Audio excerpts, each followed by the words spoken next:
Yo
Swami Maharaj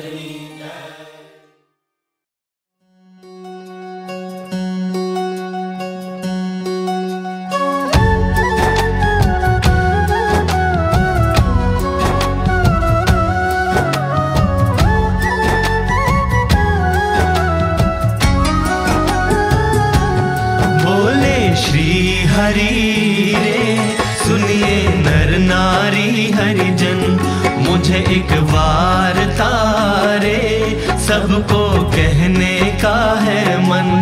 मेरी मूर्ति रे मेरे लोक भोग और मुख सर्व दिव्य है रे, वहाँ तो दर्शन की है रीत।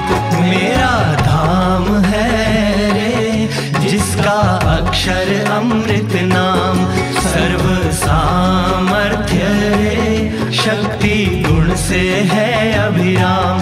अति तेजोमय रे रवि शशि कोटि वारी जाए, शीतल शांत है रे तेज की उपमा नव दी जाए। रहता मैं वहाँ रे द्विभुज दिव्य सदा साकार, दुर्लभ देव को रे मेरा कोई न पाए पार। जीव ईश्वर आदि रे माया काल पुरुष प्रधान, सबको वश करूं रे सबका प्रेरक मैं भगवान। अगणित विश्व की रे उत्पत्ति पालन प्रलय हो, मेरी मर्जी बिना रे किसी से दृढ़ ना तोड़ा जाए। ऐसा मुझे जानना रे मेरे आश्रित सब नर नारी, मैंने तो आपको रे वार्ता सत्य कही है मेरी।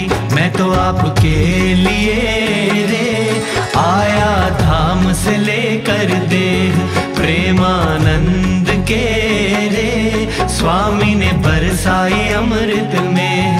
आगे सब सुनिए रे मेरी वार्ता परम अनूप, परम सिद्धांत है रे सबको हितकारी सुखरूप। सब हरि भक्त को रे जाना हो मेरे धाम, तो मेरा सेवन रे करो शुद्ध भाव से हो निष्काम। सब हरि भक्त को रे रहना हो मेरे पास, तो तुम छोड़ना रे मिथ्या पंच विषय की आस। मुझ बिन जानना रे अन्य मायक सब आकार, प्रीति तोड़ना रे मान के झूठा कुटुंब परिवार। करना पालन रे करके दृढ़ सभी मेरे नेम, होकर अति प्रसन्न रे धर्म भक्ति करेंगे क्षेम। बोले श्री हरि रे सुनिए नर नारी हरिजन, बोले श्री हरि रे सुनिए नर नारी हरिजन।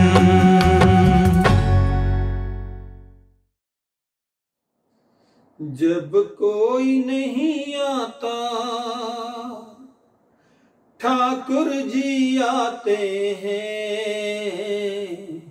मेरे दुख के दिनों में वो बड़े काम आते हैं। मेरे दुख के दिनों में वो बड़े काम आते हैं। जब कोई नहीं आता, जब कोई नहीं आता ठाकुर जी आते हैं। मेरे दुख के दिनों में वो बड़े काम आते हैं। मेरे दुख के दिनों में वो बड़े काम आते हैं।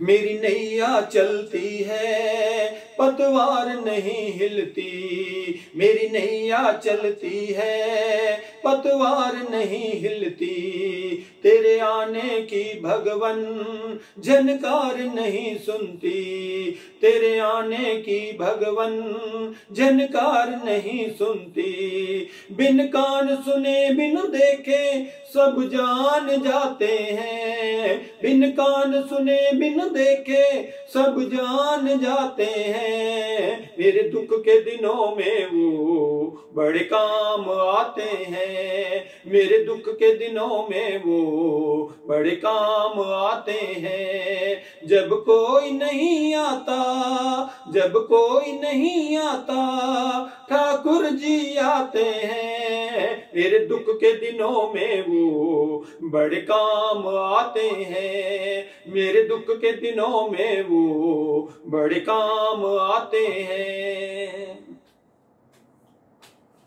कोई याद करे इनको दुख हल्का हो जाए, कोई याद करे इनको दुख हल्का हो जाए, कोई प्रेम करे इनको जय उसका हो जाए, कोई प्रेम करे इनको जय उसका हो जाए। जे बिन मांगे सबकी झोली भर देते हैं, जे बिन मांगे सबकी झोली भर देते हैं। मेरे दुख के दिनों में वो बड़े काम आते हैं, मेरे दुख के दिनों में वो बड़े काम आते हैं। जब कोई नहीं आता, जब कोई नहीं आता, ठाकुर जी आते हैं। मेरे दुख के दिनों में वो बड़े काम आते हैं, मेरे दुख के दिनों में वो बड़े काम आते हैं। वो इतने बड़े होकर दीनों से प्यार करें, वो इतने बड़े होकर दीनों से प्यार करें। चाहे छोटे हो या बड़े सबको स्वीकार करें, चाहे छोटे हो या बड़े सबको स्वीकार करें। हम भक्तों का कहना प्रभु मान जाते हैं, हम भक्तों का कहना प्रभु मान जाते हैं। मेरे दुख के दिनों में वो बड़े काम आते हैं, मेरे दुख के दिनों में वो बड़े काम आते हैं। जब कोई नहीं आता, जब कोई नहीं आता, ठाकुर जी आते हैं। मेरे दुख के दिनों में वो बड़े काम आते हैं, मेरे दुख के दिनों में वो बड़े काम आते हैं। मेरे दुख के दिनों में वो बड़े काम आते हैं, मेरे दुख के दिनों में वो बड़े काम आते हैं। सदानंद स्वामी महाराज की जय।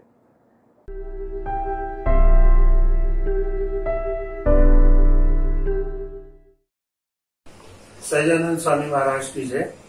परम पूज्य गुरु जी, परम पूज्य दीदी, सभी संतगण, सभी बहनें और सभी हरि भक्तों को मेरा हार्दिक जय स्वामीनारायण।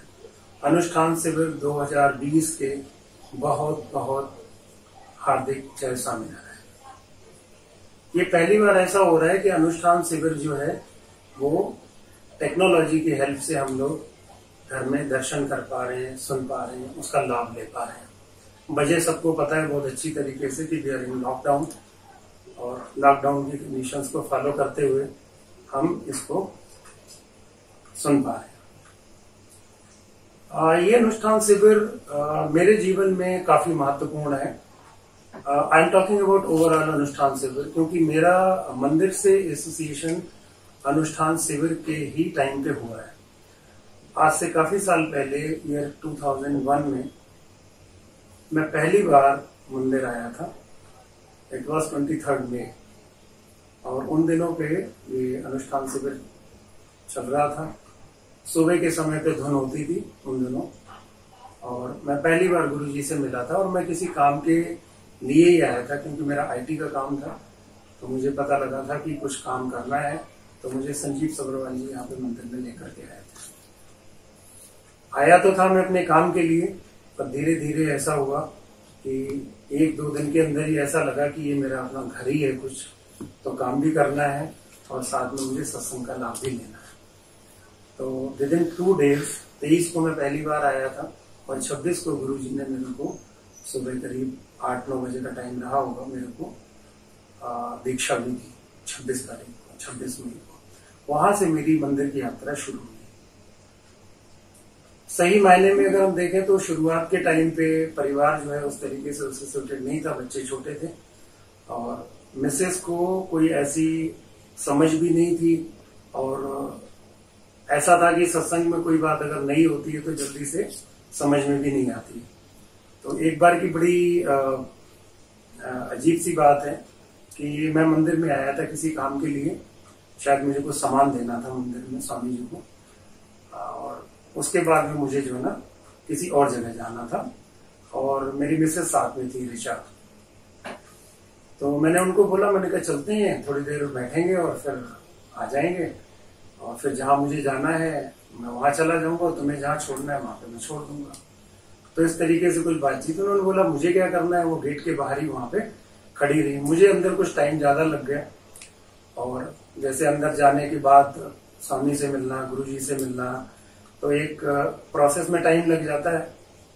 तो मुझे सामान भी देना था, तो करते कराते जब तक मैं बाहर आया तब तक मुझे एक मन में एहसास हुआ कि ये सत्संग जो हमारा जो है वो कुटुंब भावना का है और जो मेरा कुटुंब है वो मंदिर के बाहर खड़ा हुआ है। तो मैंने भगवान से मन ही मन प्रार्थना की कि मंदिर में अगर जुड़ना है, अगर परिवार पूरी तरीके से जुड़ा हो तो ये चीज बड़ी आसान हो जाती है कि कहीं पे आपको जाना हो तो एक साथ जा सकते हो और एक तरीके की विचारधारा रहती है। तो वो भगवान ने खूब सुनी और थोड़े टाइम के बाद में ऐसा हुआ कि ईयर 2002 में एक मंदिर में फंक्शन था, स्टैम्प का फंक्शन। तो उस टाइम पे काफी जुड़ाव हुआ, पूरा परिवार वहां पे रोज ही जाता था लगभग मंदिरों में और धीरे धीरे करके वो बात ऐसी हुई कि परिवार भी मंदिर से पूरी तरीके से जुड़ गया। शुरू के दिनों में ऋचा को थोड़ी तकलीफ होती थी समझने में चीजों को, उसको समझ नहीं आता था कि पापा कौन है, काका कौन है।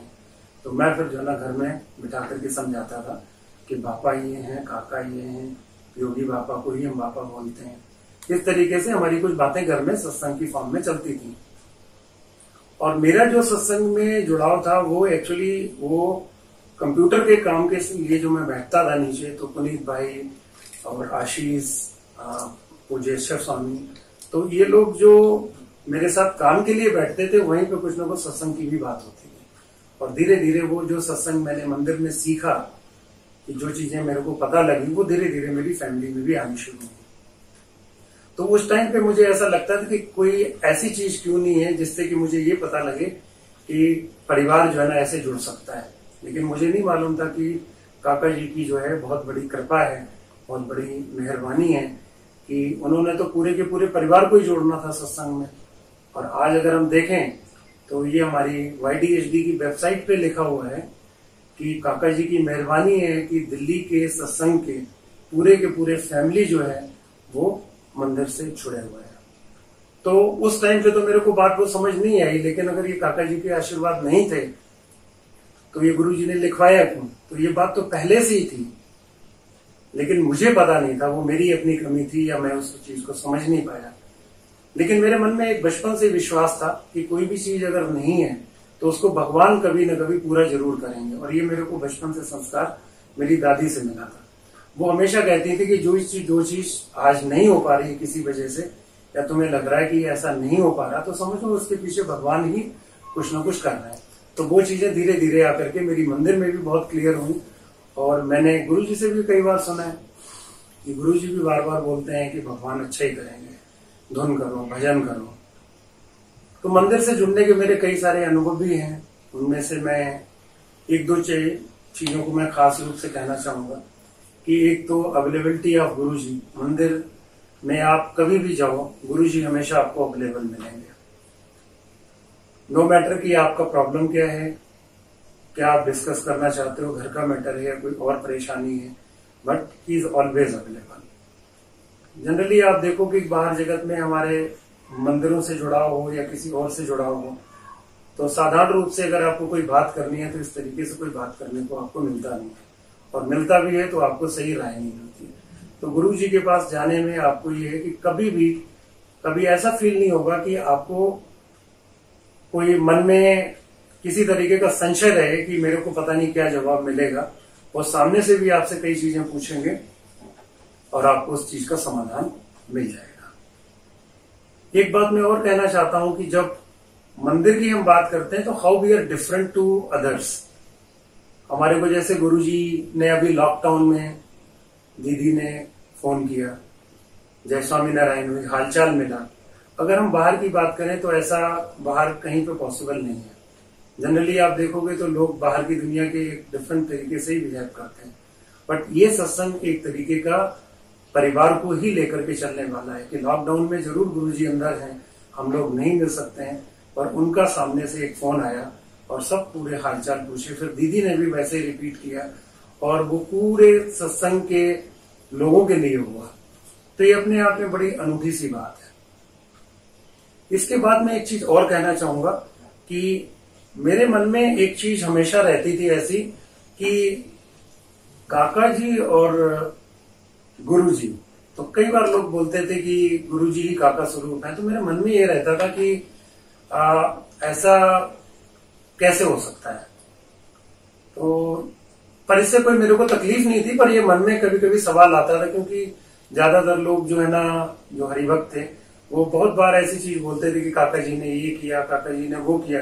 तो मेरे मन में एक चीज ऐसी मन में बार बार आती थी कि काका जी ऐसे थे, लेकिन मैं काका जी को देख नहीं पाया, मैं काका जी से मिल नहीं पाया, क्योंकि मैं उस टाइम में सत्संग से एसोसिएटेड नहीं था। तो ये बात मेरे मन में बहुत बार आती थी। जब भी कभी ऐसा काका जी के बारे में सुनता था तो ये बात आती थी। लेकिन इस बात का पूरी तरीके से मेरे मन से निकल जाना तब हुआ जब मैं 2012 में जो हमारा एक इतना बड़ा इवेंट हुआ in the form of play 2012 का, तो उसमें प्ले में एक जगह पे जब पापा जी गुरुजी के साथ बैठे होते हैं और गुरुजी बड़ी तेज की आवाज करते हैं और पापा जी उनको थोड़ा सा पानी पिलाते हैं, उस टाइम पे वो कहते हैं कि वो काका जी ही उनके अंदर वो चीज उस तरीके से काका जी आ गए जैसे कि एक प्रवेश होता है किसी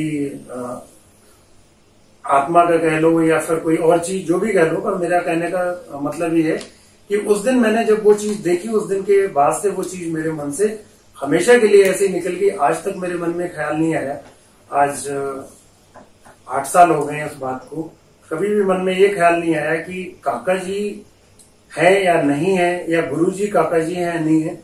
मैं गुरुजी को देखता हूँ और काका जी की कोई बात करता है तो मुझे वो काका जी की ही बात नजर आती है और गुरुजी मेरे को काका जी ही नजर आते हैं। तो ये मेरा एक बहुत बड़ा अनुभव है जो कि इस बात को लेकर के है कि मैं दो चीजों के बीच में या दो लोगों के बीच में जो मैं कंपेयर करता था, वो मेरा कंपैरिजन बिल्कुल खत्म हो गया हमेशा के लिए। इसके बाद का एक मेरा अनुभव है, मेरी 2012 में पीएचडी में मेरा एडमिशन हुआ। तो पीएचडी के एडमिशन का ना एक कॉल लेटर आता है, उसमें नीचे डायरेक्टर का नाम लिखा हुआ था, डॉक्टर नितिन नायक। तो मैं वो लेटर लेकर के गुरुजी के पास गया, मैंने दिखाया कि गुरुजी ऐसे ऐसे आया है and I need to go to Pune for interview and all those processes which are to be done. तो गुरुजी ने बोला कि ठीक है जाओ, कोई दिक्कत नहीं है। पर उन्होंने पूरा लेटर देखा, नीचे उनको नाम देखा डॉक्टर नितिन नायक। तो मुझे तो समझ नहीं आया, उन्होंने 2-3 बार पूछे डॉक्टर नितिन नायक कौन है। मैंने कहा गुरुजी मैं तो नहीं जानता इनको, क्योंकि ये पुणे से लेटर आया है, तो वहां के कोई अधिकारी होंगे, डायरेक्टर हैं, उनका नाम लिखा हुआ है, पर वो किस पोजीशन पे और क्या काम करेंगे, क्या इंटरव्यू में मेरा होगा, वो मेरे को पता नहीं है, वो तो वहां जाकर के ही पता लगेगा। अभी उनके ऑफिस से ये लेटर आया है। तो गुरुजी ने मेरे को छूटते ही बोला कि उनसे पूछना कि क्या वो अनाबिल के देसाई हैं। तो मेरे को समझ नहीं आया कि इसका क्या मतलब है, लेकिन ये चूंकि गुरुजी की कोई बात होती है तो मैं उसमें ज्यादा दिमाग नहीं लगाता हूँ। मैंने कहा वहां जाकर के मैं पूछूंगा गुरुजी, और जैसा होगा मैं आपको बताऊंगा। वहां गया, मैंने अपनी सारे प्रोसेस जो करने थे वो सब किए, डॉक्यूमेंट जमा किए, उसके बाद उनसे मैं मिला। मैंने कहा सर, अपना इंट्रोडक्शन देने के बाद में मैंने पूछा कि आप अनाबिल के देसाई हैं? तो उन्होंने बोला मेरे से कि भाई तुम क्यों पूछ रहे हो मेरे से? तो मैंने कहा ऐसे ऐसे, फिर मैंने उनको छोटा सा एक ब्रीफ इंट्रोडक्शन दिया कि ऐसे ऐसे मेरे गुरुजी हैं और मैं उनसे आज्ञा लेकर के आया था, वगैरह वगैरह जैसे बताते हैं चीजों को, वो मैंने उनसे शेयर किया। तो उन्होंने कहा कि इसकी जरूरत क्या है, मैं अगर अनाबिल का होऊंगा नहीं होगा, तुम्हारा तो एडमिशन से रिलेशन है और इंटरव्यू से, खैर वो बात वहीं की वहीं रहेगी। लेकिन उस बात का प्रभाव क्या हुआ कि करीब 3 से 4 के महीने के बाद में उनका दिल्ली ट्रांसफर हो गया। जनरली इस तरीके के ट्रांसफर्स नहीं होते हैं। और मैं इसमें कहना ये चाहता हूं कि वो गुरुजी ने जो पूछवाया और जो उन्होंने जवाब दिया और जो उनका ट्रांसफर हुआ और फिर वो यहाँ पे इतने साल तक रहे, तो उस पूरे दौरान जो मेरी पीएचडी में जहां जहां भी वो जरूरत आती थी, तो वो फिर मेरे से वो उसी इंट्रोडक्शन के हिसाब से मिलते थे कि तुमने मेरे से एक बार पूछा था कि अनाबिल के देसाई हो। तो एक तरीके से उनसे मेरी रिलेशनशिप बनी उस चीज को लेकर के, और जबकि वो अनाबिल के ही देसाई थे। और ये फिर मैंने बाद में थोड़ा स्टडी भी किया इसको कि अनाबिल के देसाई कौन होते हैं, मुझे नहीं पता था उस टाइम पे। तो पता चला कि सूरत के पास कहीं बापी और टापी के बीच में एक पर्टिकुलर एरिया है, एक पहले कभी विलेज होता था अनावल के नाम से, और उसमें कुछ जो ब्राह्मण्स रहते हैं वो इस तरीके के लोग जाने जाते हैं अनावल के देसाई के नाम से। तो मैं कहना ये चाहता हूं कि मेरा वो जो अनुभव था वो इस बात को लेकर के था कि एक छोटी सी चीज गुरुजी ने पूछवाई और वो लास्ट में जाकर के उसने मेरे को इतना बड़ा हेल्प किया कि मेरी थ्रू आउट द पीएचडी वो एक रेफरेंस के तरीके से काम करता रहा। और जब भी कभी मैं उनको मिलता था तो वो मेरे को बड़ी आसानी से पहचान जाते थे कि ये वही स्कॉलर है जो कि मेरे को पूना में पहली बार मिला था, जिसने मेरे से ये पूछा था। एक मेरे जीवन का और अनुभव है कि एक बार ऐसे हुआ कि एक ईयर 2014 की बात है कि मेरे थ्रोट में लेफ्ट साइड की वोकल कार्ड में एक सिस्ट हो गया। अब ये अपने आप में ना एक बड़ी प्रॉब्लम मेरे लिए होगी, क्योंकि मैं पीएचडी कर रहा हूं इसलिए कि मैं आगे चल के टीचर बनूंगा। And I was working in one organisation, तो मैंने वहां से रेजिग्नेशन दिया। ये सीक्वेंस मैं आपको बताता हूं कि मैंने 23 मई को बात करी कि मैं रिजाइन करने वाला हूं। 7 जून को मैंने रिजाइन कर दिया 2014 को, और 28 जून को ये डिसाइड हो गया कि I can not survive without operation, इसका ऑपरेशन करना ही पड़ेगा। तो कई डॉक्टरों से परामर्श लिया। डॉक्टर नितिन सोढ़ी हमारे पश्चिम बिहार में ही है, अपोलो के एक डॉक्टर से लिया और ये डॉक्टर गंगाराम के उनसे लिया। उसके बाद में फाइनली ये बिल्कुल डिसाइड हो गया कि मेरा बोलना बंद हो गया। I was on complete voice rest और इमीडिएट मेरे को जो ना वो ऑपरेशन कराना था कुछ ही दिनों में। तो मैं गुरुजी के पास गया और मैं बड़ा चिंतित था इस बात को लेकर के। वो मेरे चेहरे पे था सब जो मैं गुरुजी को कहना चाहता था। तो गुरुजी ने एक ही बात बोली कि हम भजन करेंगे। तो वहां से हिम्मत मिली और फिर हमने डेट्स ली। 29 जुलाई को मेरा गंगाराम में ऑपरेशन हुआ, और ऑपरेशन के बाद में जो टेस्ट की एक रिपोर्ट आनी होती, हम सब जानते ही हैं कि उसके बारे में हमारे मन में क्या क्या ख्याल आते हैं। जब तक वो रिपोर्ट नहीं आई तो रात में मेरे को नींद नहीं आती थी। और गुरुजी ने उस पूरे हमारे सिस्ट वाले प्रकरण को ऐसे हमारी जिंदगी से निकाला, तो उस बात को मैं कभी भूल नहीं पाऊंगा।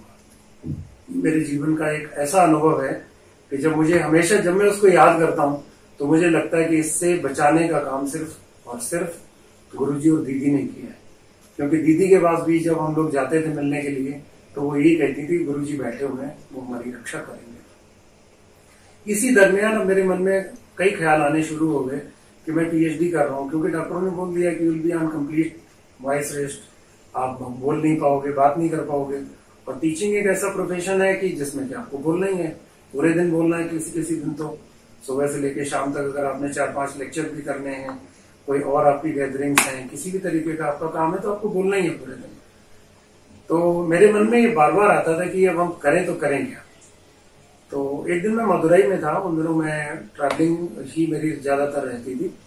तो मदुरई से बाया चेन्नई मुझे दिल्ली आना था और मैं पूरे रास्ते में एक ही चीज सोचता रहा कि मैं गुरुजी से जाके बात करूंगा और बात करके मैं इसको ड्रॉप ही कर देता हूँ। जब मैं बोल ही नहीं सकता, मेरे सिस्ट का ऑपरेशन हो चुका है, लेफ्ट वोकल कार्ड मेरी ऑलमोस्ट एक तरीके से डैमेज ही हो चुकी थी उस टाइम पे, मुझे आगे का पता ही नहीं था कि व्हाट इज माय फ्यूचर।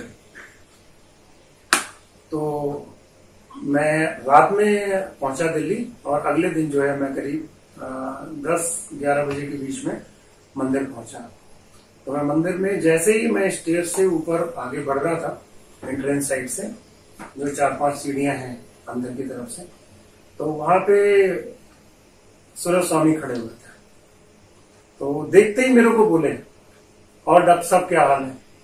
तो मेरे मन में एकदम से झटका लगा कि मैं एक तो डॉक्टर नहीं हूं पहली बात, और अगर मैं पीएचडी भी कर लेता हूं तो फिर मेरे को डॉक्टर की उपाधि मिलती है, लेकिन अभी तो मेरा कोई सबमिशन नहीं, मेरी कोई रिसर्च डेवलपमेंट कमेटी की मीटिंग्स भी नहीं हुई और कुछ हुआ नहीं, और ये अचानक से स्वामी ने मेरे को पहली बार ऐसे क्यों बोल दिया, डॉक्टर साहब क्या हाल है? खैर मैं उस बात को उस समय पे मैंने कोई दिमाग नहीं लगाया, लेकिन मेरे मन में ये बात जरूर थी कि बहुत ऐसे प्रसंग हैं जिनमें कि महाराज ने, गुरुजी ने, काका जी ने किसी और से वो बात बुलवाई है। तो सूरज स्वामी भी कोई साधारण साधु संत नहीं है, तो उनकी बात वो मेरे दिमाग में घर कर गई और मुझे पूरा भरोसा हो गया कि जो मैं मन में लेकर के आया हूँ मदुरई, चेन्नई, दिल्ली होते हुए और मैं मंदिर पहुंचा हूँ, तो वो बात का कोई मतलब नहीं है। अब जो स्वामी जी ने जो बात बोल दी है, अब इस पे आगे चलना है। तो फिर मैंने वहां से जो है ना दोबारा अपने दिमाग में उस चीज को नहीं आने दिया और फिर मैंने लग करके पूरी मेहनत करके लास्ट तक अपनी पीएचडी को पूरा किया। ऐसे और भी कई प्रसंग है, पर समय की कमी है तो एक टाइम लिमिट का वो है, तो मैं अपनी बात यहीं पे खत्म करूंगा। बट लास्ट में मैं थैंक्स बोलूंगा सभी को कि ये जो आईना टीम के लोग हैं इन्होंने बहुत अच्छा काम किया। Thanks to them under the leadership of पूज्य Swami ji, Akshar Swami ji, Puneet Malhotra ji and the complete team. Thank you very much.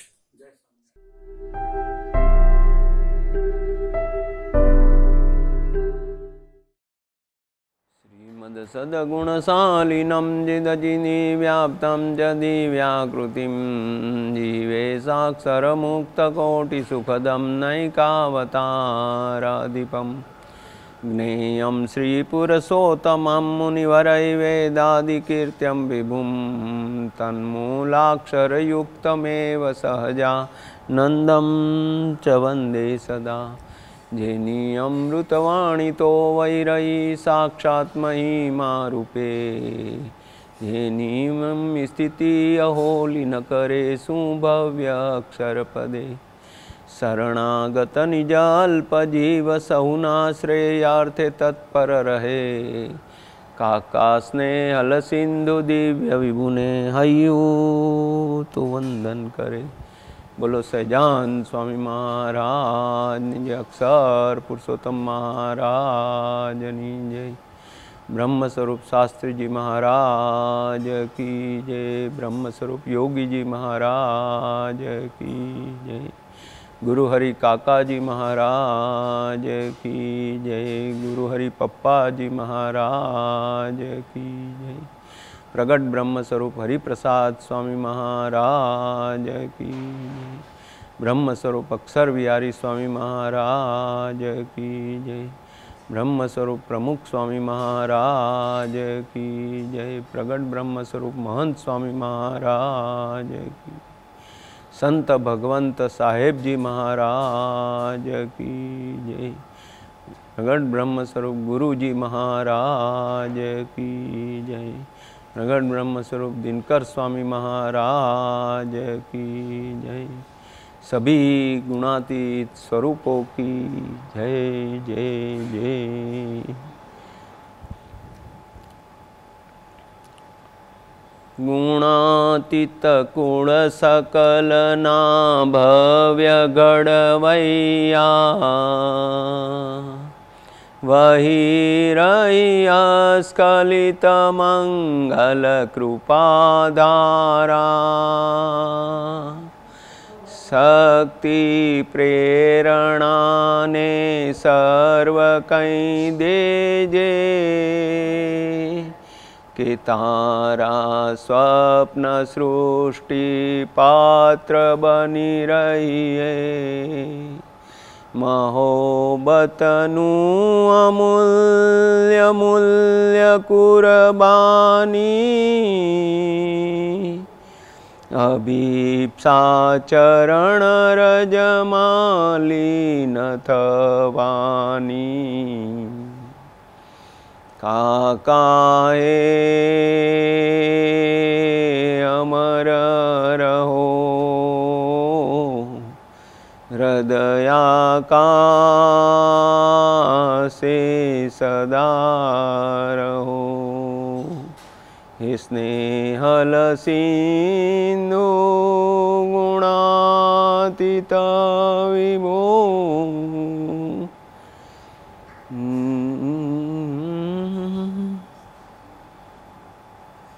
सजान स्वामी महाराज की जय। अनुष्ठान शिविर में आप सबको मिल के बहुत खुशी हो रही है।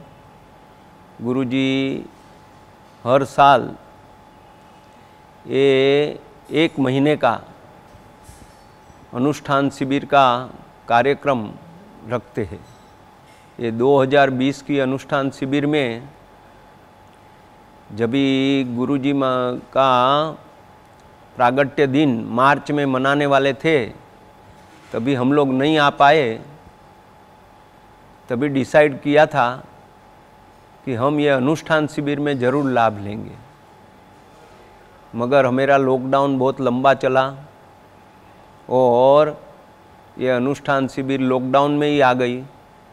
गुरुजी भी करीब करीब 3 महीने से केवल 4 सेवकों के साथ अपना समय व्यतीत कर रहे हैं। सबको ये वीडियो के द्वारा या तो ऐसी फ़ोन के द्वारा दर्शन दे रहे हैं, मगर उनका प्रत्यक्ष दर्शन होना मुश्किल हो रहा है। मगर मैं धन्यवाद देता हूँ, ये जो पूरी टीम है, जो वीडियो टीम है, आईना स्टूडियो की जो टीम है, उसमें हमारे अक्षर स्वामी, आशीष भाई वगैरह, जो भी फोटोग्राफर पुनीत भाई वगैरह, जो संत भाइयों वगैरह सब जो जुड़े हुए हैं, वो सब को मैं धन्यवाद देता हूँ कि ऐसे कपरे समय में भी हमें गुरुजी का ऐसे दर्शन हो रहा है जैसे हम गुरुजी के सामने बैठे हैं। गुरुजी स्वामी की बातें समझा रहे हैं और हमें वो सुनाई दे रही है। तो बहुत बहुत धन्यवाद है। ये पूरा आयोजन करने वाले राकेश भाई वगैरह सब भाइयों, सब बहनों, सबको धन्यवाद है और संतों को भी धन्यवाद है। सूरत स्वामी, मैत्री स्वामी, अक्षर स्वामी, सब संतों को बहुत बहुत धन्यवाद है। पूरे सेवक मंडल को जो गुरुजी के पास है उसको भी मैं धन्यवाद करता हूँ कि ऐसे समय में गुरुजी का साथ देना और उसके पास ही रहना, वो बड़ा नक्षत्र नक्शु हमारे 2 सेवक भाइयों सबको मैं ये करता हूँ, प्रणाम करता हूँ। सही अर्थ में वो लोग अच्छी सेवा कर रहे हैं। गुणातीत समाज में हम आए, हम उसके साथ जुड़े। मैं ये अनुष्ठान शिविर का जो कार्यक्रम इतने 18-19 दिन से चल रहा है, वो मैं हर रोज़ थोड़ा बहुत देखते रहता हूँ। उसमें मैत्री स्वामी में भी बहुत अच्छी बातें करी, मिलन भाई ने अच्छी बातें करी, पीयूष भाई पनारा ने भी कल बातें करी, वो भी सुनी थी थोड़ी। फिर हमारे वो कल्याण वाले भाई रवि भाई गुजरे, उसने भी अच्छी बातें करी थी, वो भी हमने सुनी थी। गुरुजी का प्रेम कितना है वो सब भक्तों की बातों से समझ में आता है। मैत्री स्वामी ने सभी का जो महिमा गाया था, अरुण भाई का, महेंद्र बापू का, सब साथी मुक्तों का, वो भी हमें बहुत अच्छा लगा। गुरुजी हर रोज़ जो गुणातीतानंद स्वामी की बातों का रहस्य बताते हैं वो भी बहुत आनंद आता है। बातों की बात बहुत बड़ी है, गुणातीत ज्ञान भी अमाप है, अनंत है। और ये अनुष्ठान शिविर है वो हमको रीजेनोवेट करते हैं, हमको एक नया जो पूरे साल में जो उसके ऊपर कचरा लग गया होता है वो कचरा को साफ करने के लिए ये शिविर होती है। उसमें भजन होता है, फिर कीर्तन भक्ति होती है और सभी कई भक्तों के हमें एक्सपीरियंस अनुभव सुनने को मिलते हैं और ऐसे कई स्वरूपों के आशीर्वाद भी मिलते हैं। तो इसी समय में आज मैं ज़्यादा बात तो क्या करूं, मगर इतना तो कह सकता हूं कि गुरु हरि काका जी महाराज ने हमें एलिजिबल बना दिया है गुणातीत समाज में रहने के लिए। और ये गुणातीत ज्ञान की, गुणातीत बातें समझने के लिए हमको ये कॉलेज में दाखिल कर दिया है। इसकी एलिजिबिलिटी में काका जी बहुत बार 3 बात बताते थे हमको। और वो बात में पहली बात ये थी कि हमारे अंदर में एक आस्तिक भाव होना चाहिए। हर एक व्यक्ति के अंदर आस्तिक भाव है। हम इधर जो भी बैठे हैं वो सब ऐसा मानते हैं कि स्वामीनारायण भगवान की शक्ति अल्टीमेटली सर्वोपरि रूप से कार्य कर रही है।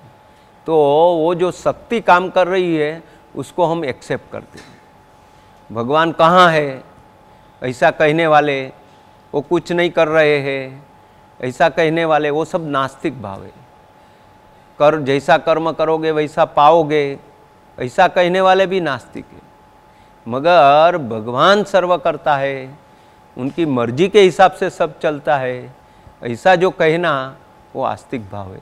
और हमारे सब में वो आस्तिक भाव ये सभी स्वरूपों ने इनबिल्ट कर दिया है कि हम ऐसा मानते हैं कि आखिर में सर्वोपरि भगवान की शक्ति ही काम कर रही है और सर्वकर्ता वही है। महाराज ने वो मध्य 21 का वचनामृत में मुद्दा का वचनामृत बताया कि सर्वकर्ता भगवान है। दूसरी बात काका जी बताते थे कि वो प्रभु, वो सुप्रीम पावर मेरे को ऐसे प्रत्यक्ष गुणातीत स्वरूप के द्वारा मिला है और वो मेरे सामने है, उसने मेरे को स्वीकार किया है। वो स्वरूप मुझे मिला है, वो जो भाव अंतर में जो दृढ़ होना, वो दूसरी एलिजिबिलिटी है। और थर्ड एलिजिबिलिटी ये है कि वो जो मुझे स्वरूप मिले हैं वो दिव्य है, कल्याणकारी है और वही मेरे लिए सब कुछ कर रहे हैं। ऐसा जो भाव जीव में बैठना, वो हम ये गुणातीत समाज में एक गुणातीत ज्ञान के लिए एलिजिबल हो गए, एंटर हो गए, ऐसा ये भाव है। तो ये काका जी हमेशा ये बात बताते रहते थे और हमको उसने मुफ्त में, कोई भी उसकी फीस नहीं ली, उसने कोई एलिजिबिलिटी नहीं देखी, मगर वो माने कि वो मेरे पास आए तो आप सही हो, आप अक्षरधाम के मुक्त ही हो, नहीं तो आप मेरे पास आ नहीं सकते हो। वो उसने महात्मा से हमारे चेतना को देखा।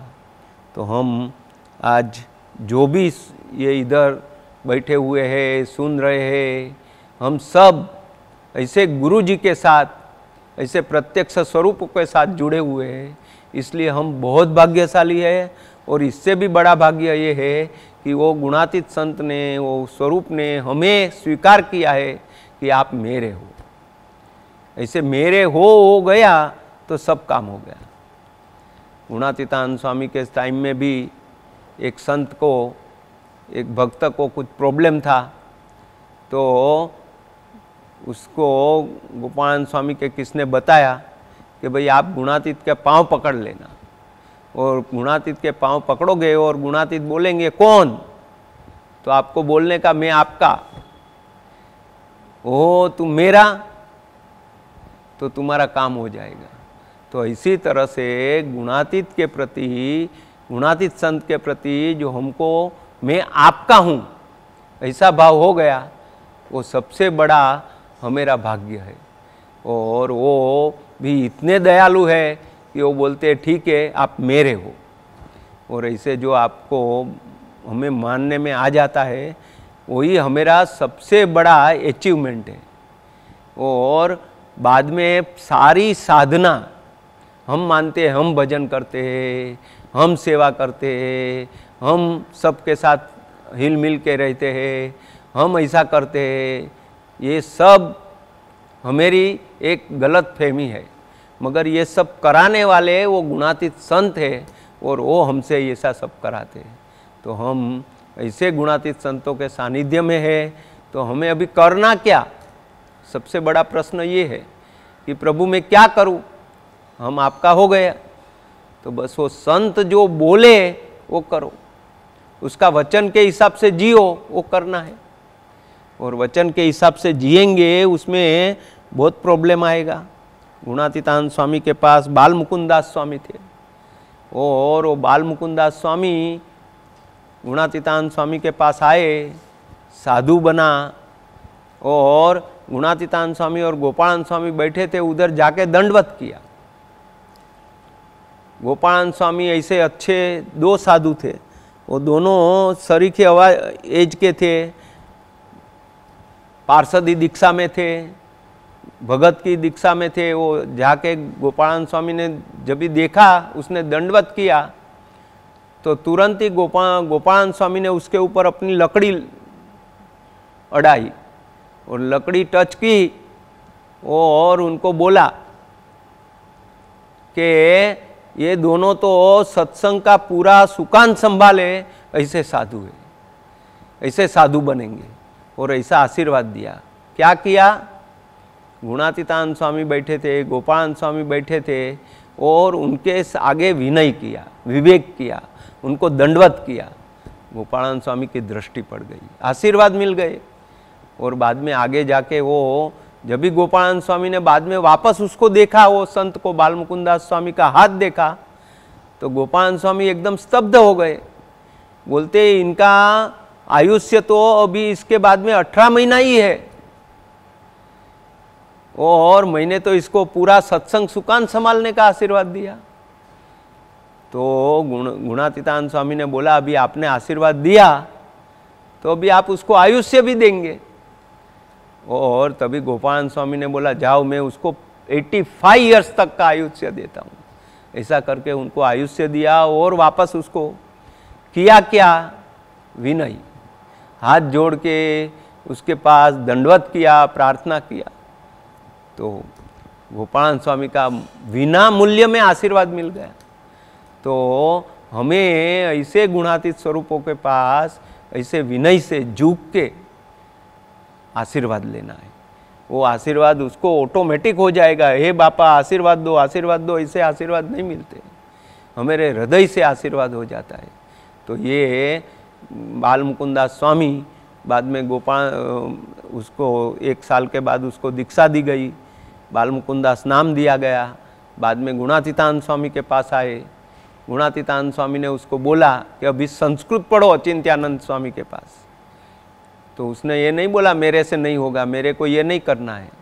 उसने संस्कृत पढ़े, संस्कृत पढ़े, संस्कृत के बाद में एग्ज़ाम दिया। और वो टाइम में संस्कृत पढ़ने के बाद उनको कोई भी ऐसा संस्कृत ग्रंथ का पारायण करना होता है। तो उसने बाद में वो एक ग्रंथ का कुछ पारायण भी किया, और वो संस्कृत में ग्रंथ था, उसका पारायण सुन के गुणातीतानंद स्वामी बहुत राजी हो गए। अपना प्यारा शिष्य ऐसा पारायण करता है तो स्वामी तो राजी हो गए। तो बाल मुकुंदास स्वामी ने बाद में हाथ जोड़ के बोला कि स्वामी मैं आपके शरण में हूँ, और मेरे को ये अभ्यास करना अच्छा नहीं लगता है, मेरे को तो आपकी सेवा में रहना अच्छा लगता है। तो आप मेरे पर ऐसी कृपा करो और मुझे आपकी सेवा में रखो। बाद में गुणातीतानंद स्वामी ने उसका भाव देख के उसको अपनी सेवा में रखा, और उनको कई परिस्थिति में से पसार किया, सद्गुरु बनाए। और बहुत उसका लंबा आख्यान है, वो सब आख्यान में नहीं जाते हुए हम ऐसा बोलते हैं कि ऐसे गुणातीत संत के पास हम जब भी आते हैं, बाद में हमें करना ये है, विनय विवेक रख के ऐसे जो गुणातीत संतो है उसके साथ में हमें हमेरा संबंध बढ़ाना है। तो ये पहला एक लेसन है। काका जी दूसरा भी बोलते थे कि और हमें कुछ करना नहीं है। करोड़ रुपये की बात काका जी ने बताई है और एकदम सिंपल बात बताई है, मगर वो हमसे नहीं होगा। हम दूसरी सब बात करेंगे मगर वो नहीं करेंगे। वो एकदम सिंपल बात गुरु जी भी बताते हैं, बार बार बताते हैं, मगर हमारे जीवन में उसका दृढ़ाव हो जाए तो काम हो जाएगा, कितना सरल हो जाएगा। पहले हमें जाणपणा रख के वो करना पड़ेगा, बाद में जाणपणा बिना भी वो होते रहेगा और भगवान की शक्ति आपके द्वारा काम करेगी। ऐसा हमें बनाने के लिए ये गुणातीत संतो हमारे पीछे पड़े हैं कि भाई आपके द्वारा भगवान की शक्ति, भगवान को जो कराना है वो आप करते हो जाओ। तो इसी तरह से काका जी बताते थे कि आप हरेक क्रिया करो, वो 11 बार स्वामीनारायण स्वामीनारायण स्वामीनारायण स्वामीनारायण करके करो। क्रिया योगों में स्वामीनारायण मंत्र का नमक डालो, स्वामीनारायण स्वामीनारायण स्वामीनारायण। किसके साथ बात करनी है, किसके साथ डांट मजाक करनी है, किसके साथ ये करना है, तो भी पहले स्वामीनारायण मंत्र का जप करो, 11 बार उसका आवाहन करो, फिर वो बोलो, तो आपके द्वारा भगवान की शक्ति काम करेगी। क्योंकि भगवान सर्वत्र है। आप जब भी स्वामीनारायण को पोकार करते हो तो जितना हमारा महात्मा हम समझे होगे उतना भाव से करेंगे। तो आज हम ऐसे एक नियम ले, ये जो अनुष्ठान शिविर में ऐसा हम दृढ़ करें कि हम ऐसे 11 बार, जब भी सभा में आते हैं तभी तो ऐसा करें, जब भी हम सत्संग में जाते हैं, मंदिर में जाते हैं, ऐसे गुणातीत संतों के पास जाते हैं, तभी तो ऐसा करे ही करे 11 बार स्वामीनारायण स्वामीनारायण स्वामीनारायण। तो पहला बात यह आया कि मैं प्रभु का हूँ, प्रभु मेरे हैं, ऐसा भाव हृदय में बैठ गया है, मैं प्रभु का हूँ ऐसा समझ में आ गया है। तो दूसरा ये करना है कि स्वामीनारायण मंत्र का जप करना है, ऐसा विनय और विवेक से वर्तन करना है। हमें ऐसे सामान्य मनुष्य के तरह नहीं वर्तन करना है, हमें डिविनिटी में वर्तन करना है। और ऐसा कराने के लिए, इसलिए गुरुजी बहुत बार बोलते थे, हमें देख के हर कोई सोचे कैसे होगे काका जी, कैसे होगे गुरुजी, ऐसे हमें बनना है। तो ये 2 बात। तीसरी बात काका जी बताते थे, वो नाइट प्रेयर की बात बताते थे। हमें सबको ये जो 11 बार स्वामीनारायण स्वामीनारायण का मंत्र है ना, वो आपको याद नहीं रहेगा, प्रोवाइडेड हम हर रोज सुबह में भजन करेंगे, प्रार्थना करेंगे, हमारा स्वाध्याय बराबर करेंगे, तो ही ये पूरा दिन में ये हमें याद रहेगा, नहीं तो भूल जाएंगे। इसके लिए ये जो 4 पॉइंट प्रोग्राम दिया गया है वो है, ये सब अपना कार्य है। मगर उसमें भी काका जी एक एडेड बताते थे कि रात को प्रायश्चित रूप प्रार्थना करो। हर रोज रात को सोते टाइम स्वामीनारायण भगवान को, अपने गुरुदेव को, ऐसे गुणातीत संत पुरुषों को दिल से प्रार्थना करो कि हे प्रभु, आज का दिन आप मेरे साथ रहे हो, मेरी बहुत रक्षा करी है, कल भी आप मेरे साथ रहना, आज जो गलती हुई है वो कल न हो, ऐसा मेरे को बल देना। ऐसी प्रार्थना करके सो जाओ। ऐसा कोई भी तकलीफ़ है, मुश्किल है, मूंझवण है, तो उनके सर पे डाल दो, हे महाराज ये मेरी मुश्किल मूंझवण आपके चरणों में रखता हूँ, आप उसका सॉल्यूशन कर देना। तो देखो चमत्कार होने लगेगा और आपको लगेगा कि भगवान की शक्ति अमाप है और अद्भुत काम कर रही है। आज गुरु जी को देखते हैं तो इतनी उम्र में भी वो कितनी खुशी से सबके साथ आनंद कराते हैं, सबको आनंद में रखते हैं, सबको ये सच्ची बात, सच्चा राह दिखाते रहते हैं। तो हम ऐसी प्रार्थना स्वामीनारायण भगवान और गुरुजी महाराज और सभी संतों के चरणों में, सभी गुणातीत स्वरूपों के चरणों में करते हैं कि हे प्रभु, आप हमें ऐसा बल बुद्धि और प्रेरणा देना। ये अनुष्ठान शिविर का सच्चा जो है, हमें रीजिनोवेट होने का, हमारे ऊपर में जो मिट्टी जम गई है, जो कचरा जम गया है, वो दूर करने का ये जो अवसर हमें प्राप्त हुआ है, उससे हम हमारा कचरा, हमारी मिट्टी सब हमारी दूर कर दे और अभी और भी और कचरा लगने ही नहीं दे, ऐसे हम हो जाए। ये 2020 कोरोना का वर्ष है।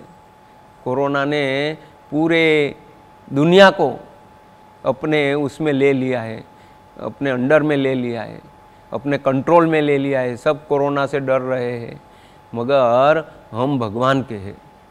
हमारे आजू बाजू जो प्रोटेक्शन है, हमारे आजू बाजू जो ओरा है, हम जो भजन कर रहे हैं, हम जो भक्ति कर रहे हैं, हम ऐसे संतों के शरण में है, तो हमारा प्रोटेक्शन कवच ये पुरुषों ने ऐसा बनाया है कि हमारे अंदर वो कोरोना नहीं आ पाता है। मगर हमें सावधानी तो रखनी है। सावधानी रखेंगे तो वो लोगों को होशियारा कम होना पड़ेगा।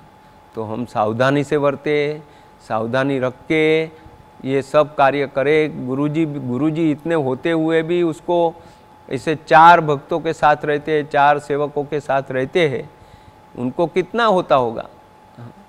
मगर वो हमें वो सिखाने के लिए रहे हैं कि मैं रह सकता हूँ तो आप क्यों नहीं रह सकते, आप क्यों इसी तरह से कंट्रोल के बाहर जाते हो। तो ये सब गुणातीत संतों का ये जीवन है, वो हमें बहुत कुछ देते हैं। हमें तो उनके ऐसे 4-5 प्रसंगों को हर रोज याद करते रहेंगे ने, तो भी हमारे जीवन में हमेशा हम मस्ती से, बल से, आनंद से झूमे रहेंगे।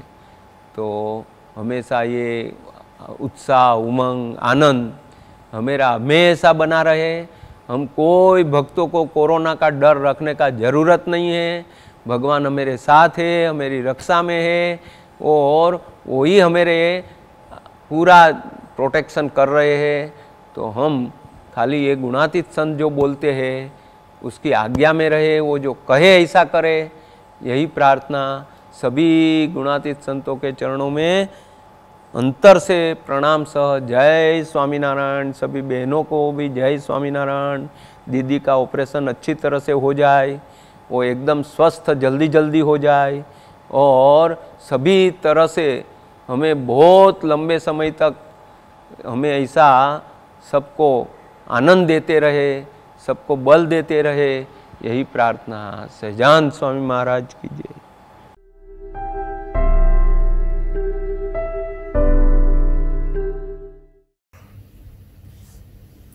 વાત 115 સ્વામિનારાયણ હરે સ્વામીએ વાત કરી છે पंच विषय सारू तो चाड़ा चुटता फरे छे। पंच विषय के लिए काफी जुक्तियां करते हैं। हाँ।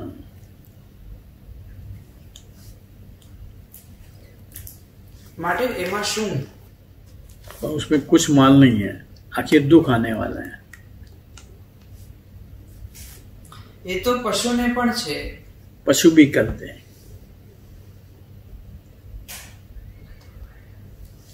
पशु को भी मान है, काम है, लोभ है, अपने परिवार के अंदर आसक्ति है।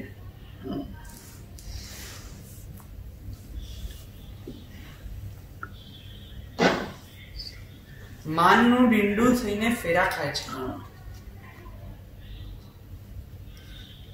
તે હવે પારખ્યા જોવા માટે પંચ વિષયમાં નાખાય છે। તે જે કરીએ તે થાય એમ છે, પણ ભૂંડું થાશે એની ખબર છે। પછી છોકરાનો સ્પર્શ કરે છે ને વાંદરા જેવા થાય છે।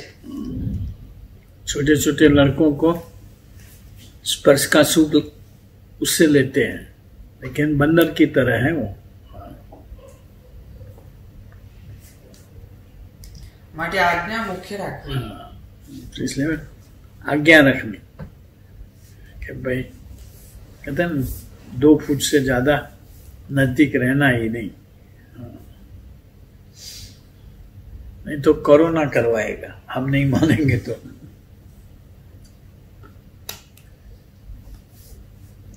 માટે આજ્ઞા મુખ્ય રાખવી, એમાં પાછો પગ ભરવો નહીં। पीछे हट नहीं करनी आज्ञा पालने में।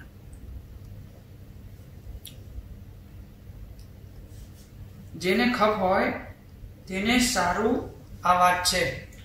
जिसे भगवान बजने हो, भगवान बजने की गरज हो, उनके लिए ये बातें हैं. दूसरों के लिए तो कोई जरूरी नहीं है. બીજાને શું, એ તો પશુ જેવા છે. जानवर जैसे बता दिए. ખરેખરો ગ્રાસ્ય હોય તો પાછો ન ફરે. और लड़ने वाला हो राजपूत, वो लड़ाई में से पीछे नहीं जाएगा. इसलिए अपने को ऐसे शूरवीर होना है. चलो नहीं जमता है घर चले जाए, ऐसा नहीं.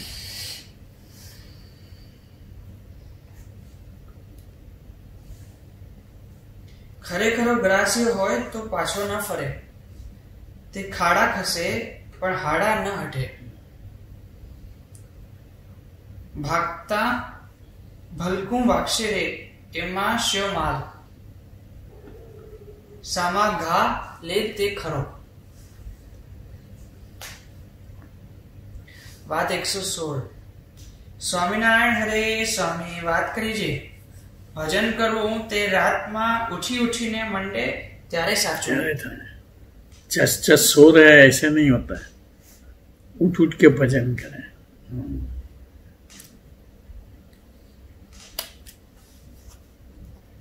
આ સાહેબ તારો પણ મન રાખ્યો. એમ મન રાખીએ કાંઈ થાય નહીં.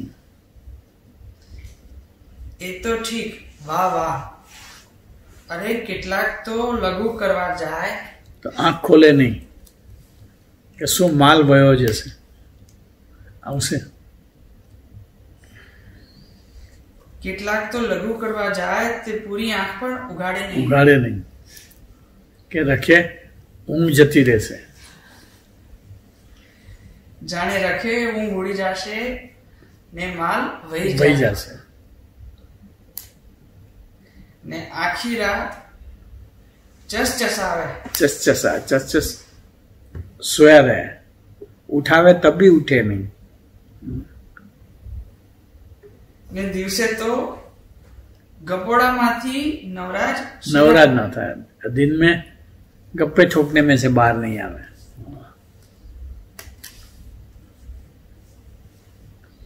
તેણે શું કાંઈ ભગવાન રાજી થાય છે? हाँ, इससे भगवान थोड़े राजी होने वाले.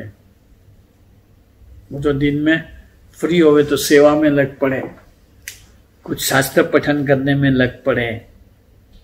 अब तो मानो समैया की वीडियो देखने में लग पड़े, कीर्तन सुनने में लग पड़े, हाँ, कथा वार्ता सुनने में लग पड़े, कैसेट सुनने में लग पड़े.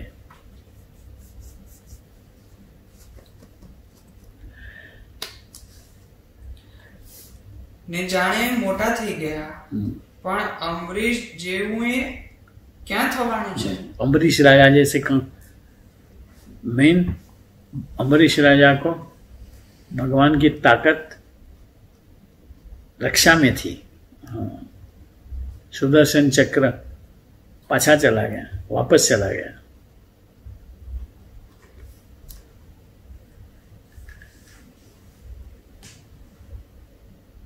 ને ખાઈ ખાઈને ઊંઘી રહ્યા ત્યારે જાણે થઈ રહ્યું આ તો ફરવા જઈને સૂઈ રહે એમ કહીને કરજો સત્સંગની સહાય રે વાલા. એ કીર્તન બોલે. વાત 117. આવા પ્રગટ સાધુ છે તેની મને વચને ને દેહ કરીને સેવા કરવી. कड़क साधु. कड़क लिखा है. પ્રગટ પ્રગટ प्रगट. मैंने यहाँ कड़क. कहीं वो प्रोनाउंसिएशन ही तेरे कमाल की है. प्रगट साधु की प्रसन्नता, इसकी मन कर्म वचन से सेवा.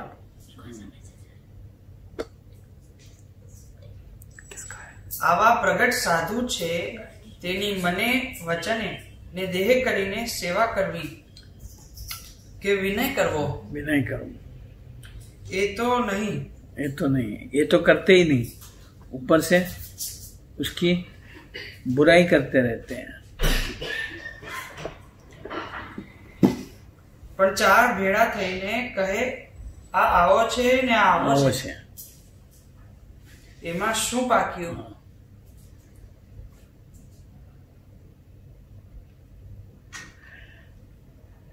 પણ શ્લોક સંસ્કૃત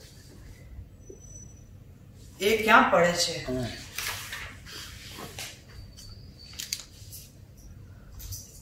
વાત 121.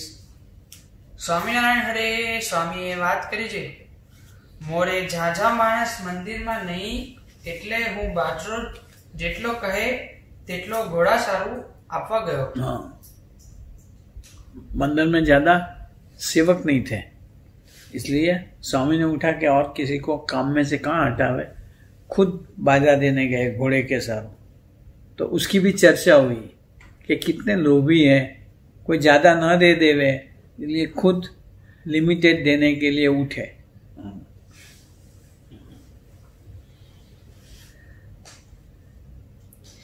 ત્યારે એક જણે કહ્યું છે, સાધુને લોભ તો જો, साधु का लोभ तो देखो, પોતાને હાથે બાજરો દે છે, वो अपने हाथ से बाजरा देते हैं ताकि और कोई ज्यादा ना दे देवे, પણ કોઈને આપવા દેતા अपवा નથી. देता नहीं. ત્યારે જો એને કાંઈ ખબર છે એમ ગમ પડતી નથી. इस ख्याल पड़ता नहीं, गम पड़ती मैंने समझ नहीं आती. વાત 122. સ્વામિનારાયણ હરે સ્વામીએ વાત કરી છે, 1 થી 50 માણસ સુધી જો એકાગ્ર દ્રષ્ટિ રાખે, 1 થી 50 માણસ સુધી, માળા સુધી, हाँ,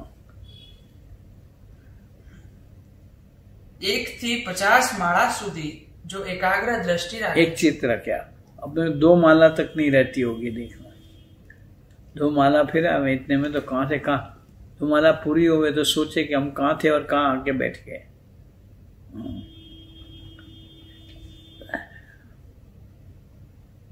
तो सुखे ध्यान थाय, निकळतो संकल्प थया करे.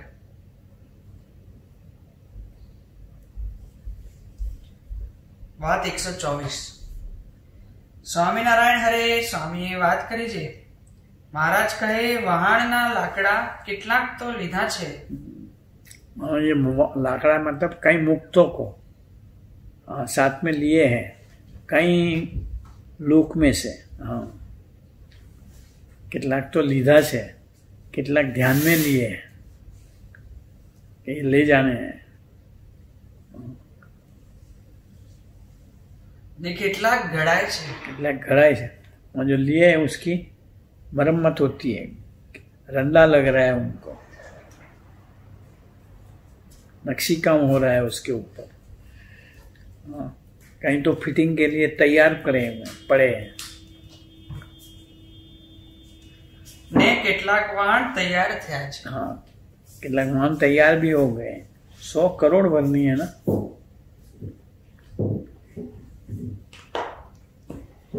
ને કેટલાકમાં માલ ભરાણો છે, कहीं के अंदर माल भी भर गया है, मानो ब्रह्मरूप मसाला तैयार है, ब्रह्म भाव भर दिया है, माल भरा है मतलब. ને કેટલાક અધવચાળે પૂગ્યા છે,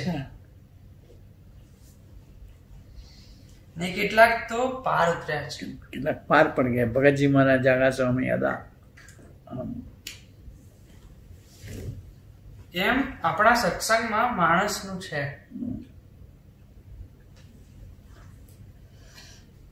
વાત 126.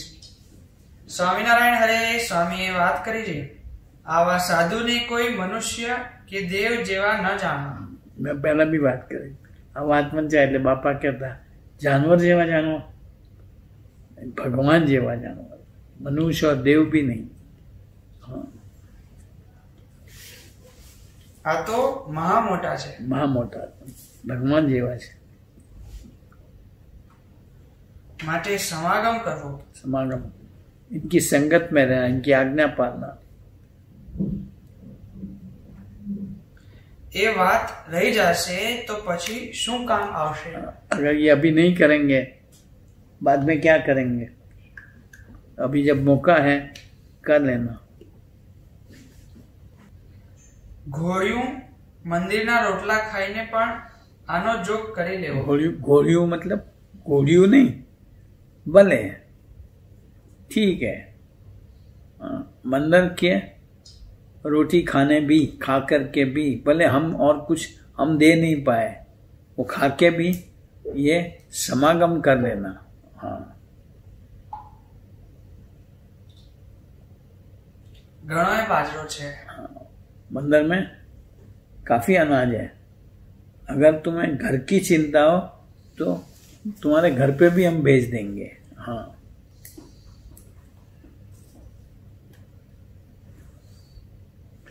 ઘણોય બાજરો છે, ત્યાં આવો તો હું આપીશ. हाँ, तुम यहाँ आओ, मैं घर के लिए भी दे दूंगा. એમ દયા કરીને કેવળ જ્ઞાન દેવું हाँ, એ જ આગ્રહ.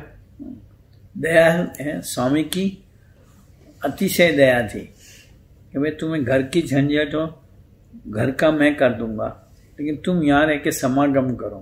हाँ,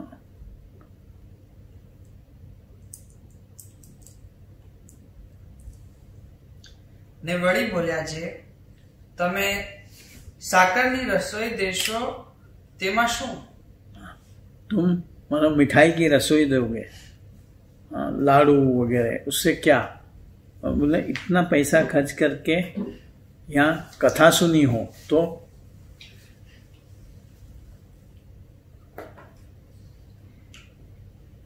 આગળ 1 મણની 1000 મણ દેશું, પણ તેણે કાંઈ કામાદિક શત્રુ ઓછા થાય નહીં. लेकिन बड़े संत की बातें सुनते रहोगे, उससे मन पे घसारा आएगा और कामादिक शत्रु घिसते जाएंगे. मुर्गा वधे, हम वधेंगे. मैंने रसोई दी. हाँ, તે માટે સમાગમ કરી લેવો એ જ સિદ્ધાંત છે. વાત 127. સ્વામિનારાયણ હરે, સ્વામીએ વાત કરી છે, આ તો તમને ઘડી ઘડી પોરો દઉં છું. पोरो दोने माना थोड़ी थोड़ी छूट देता हूँ. जाओ आरती में चले जाओ, कथा में नहीं बैठे रहो बस. हाँ,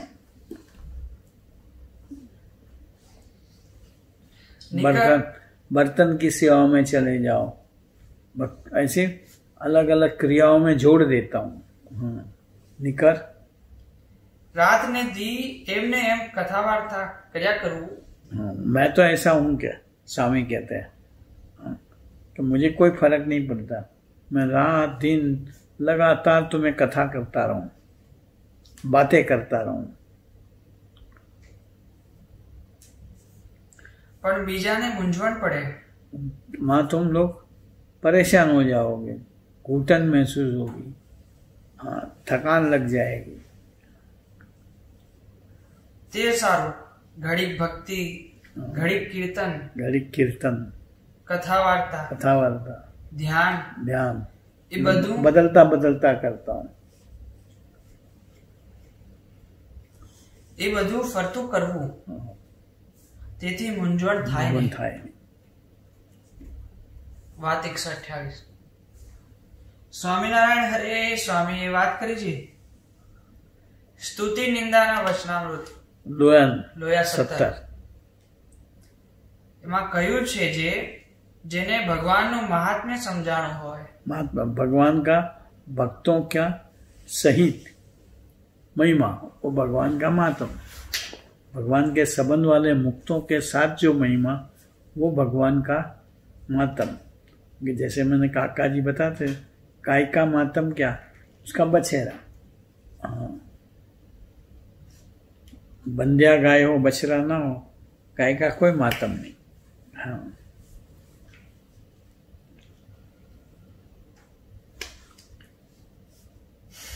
જેને ભગવાનનું મહાત્મ્ય સમજાણું હોય તેને સારા વિષય મળે તો તેમાં મૂંઝાઈ જાય। ત્યારે એક સાધુએ પૂછ્યું છે, સારામાં મુળગો કેમ મૂંઝાઈ જાય? बोलो अच्छी चीज मैंने उसमें कैसे परेशान हो जाए, खुश हो जाए। એટલે સ્વામી કહે, ઓલા બીજા જેમ નરસામાં મૂંઝાય એમાં સારામાં મૂંઝાય, તેમ એ સાધુ સારામાં મૂંઝાય।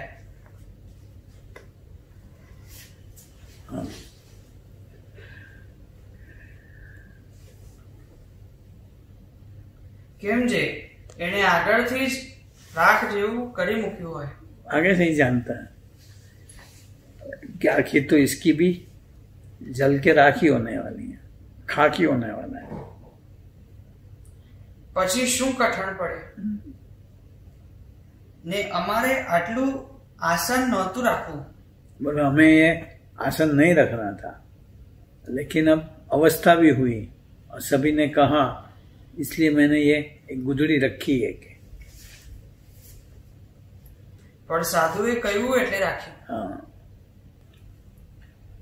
ને સૌ આસન જેટલું નાખે છે એટલું નાખ્યું। એટલે सबके सरी खा रखा मैंने। તે ઘટપણ સારું। हाँ, वो अवस्था भी ऐसी हुई। તે વગર પણ ચાલે। हाँ, लेकिन उसके बिना भी चल सकता है।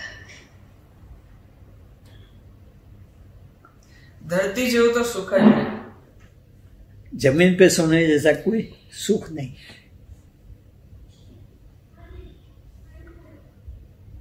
ને વાહને પણ ઝાઝું ન ચલાય તે સારું, જેવું હોય તે ઉપર બેસીએ। વાહને वाहन है, વાહને मैं समझा वाहन है, यानी जैसा हो वैसा चलता है। हम ज्यादा चल नहीं सकते, इसलिए घोड़े पे बैठते हैं। પણ તેમાં વળી તાલ શ્યા। कोई ताल नहीं कि अभी इस पे ये बिठाओ, इस पे गद्दी रखो, इसके पिलो रखो, कुछ नहीं। चल नहीं सकते तो गाड़ी में बैठ के चले जाओ। ને આ મહોલા તો ધર્મશાળા પણ ન ગમે। ને આ તો આજ્ઞા, એટલે શું કરવું? हाँ, जंगल में नहीं तो नदी किनारे जाके आराम से सो जाए। નીકર આમાં શું માલ છે? સેવા થાય એટલો માલ। हाँ, यहाँ सेवा कर सकते हैं, मंदिर में रहते हैं, इतना माल है। बाकी कहीं मंदिर में सुविधा है, पंखे हैं, एसी है, इसलिए नहीं। નીકર તો વન બહુ ગમે। मैंने कहा ना, जंगल बहुत पसंद आता है। વાત 129। बस चलो।